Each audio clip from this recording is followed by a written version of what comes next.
സൂര്യ നമസ്കാരം എന്ന് പറഞ്ഞാൽ സൂര്യനെ അറിയുക എന്നുള്ളതാണ്. നമസ്കരിക്കുക എന്ന് പറഞ്ഞാൽ നമ്മളത് നമ്മുടെ സംസ്കാരം അനുസരിച്ച് സൂര്യനെ അളക്കും. നമ്മൾ ജനിച്ച് ഓർമ്മ വന്ന് അത് കഴിഞ്ഞ് സ്കൂളിൽ പോയി പഠിച്ചതാണ് സൂര്യനെക്കുറിച്ചുള്ള കാര്യങ്ങൾ. അതോടുകൂടി നമ്മൾ മറക്കുന്നു.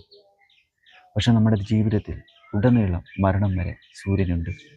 സൂര്യൻ്റെ പ്രകാശവും സൂര്യൻ്റെ ചൂടും നമ്മുടെ ജീവിതത്തെ പരിപോഷിപ്പിക്കുന്നു. ഇതാണ് സത്യം.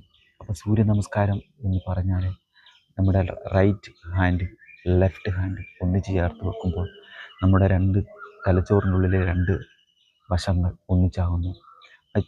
കൈക്കുമ്പിളിനുള്ളിൽ ഒരു സ്പന്ദനം അനുഭവപ്പെടുന്നു, ഒരു ചൂട് അനുഭവപ്പെടുന്നു. ഇത് തിരിച്ചറിയുക. അങ്ങനെയാണ് നമ്മൾ സൂര്യൻ നമ്മുടെ ശരീരത്തുണ്ടെന്ന് നമ്മൾ തിരിച്ചറിയുന്നു. അപ്പോൾ നമ്മൾ ഏത് സംസ്കാരത്തിൽ നമ്മൾ ജനിച്ചു എന്നുള്ളത്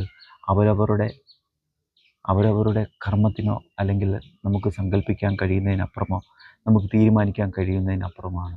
എവിടെ ജനിച്ചാലും സൂര്യനുണ്ട്. സൂര്യനില്ലാതെ നമുക്ക് ജീവിക്കാൻ കഴിയില്ല.